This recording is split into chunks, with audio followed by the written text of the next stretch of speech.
welcome back to Culture Express on CCTV News.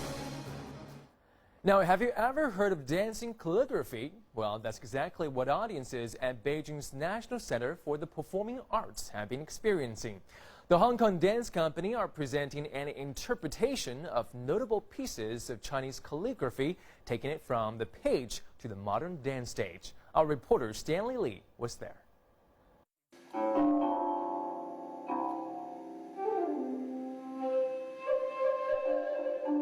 Calligraphy expressed using the body.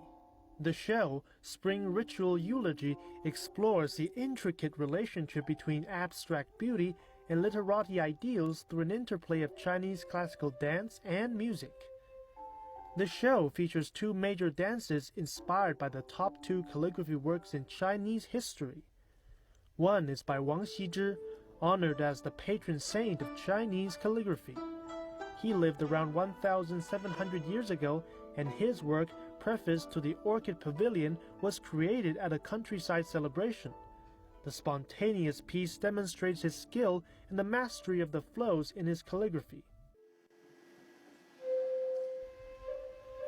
The first part of the show strives to depict the essence of the work with subtle shifts in movement and music.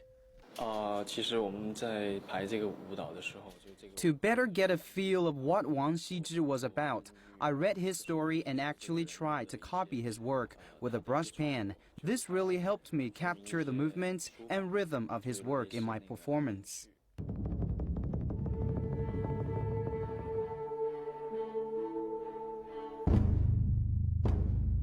Another calligraphy master whose works featured in the show is Yan Zhenqing from the Tang Dynasty. He wrote the eulogy for a nephew after his nephew was killed in action, fighting against a rebellion. His work expresses deep sorrow as well as his fierce loyalty to the emperor.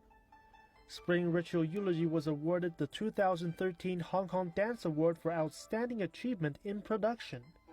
The choreographer and the team overcame various challenges to come this far. I think the commonality between calligraphy and dance is movement.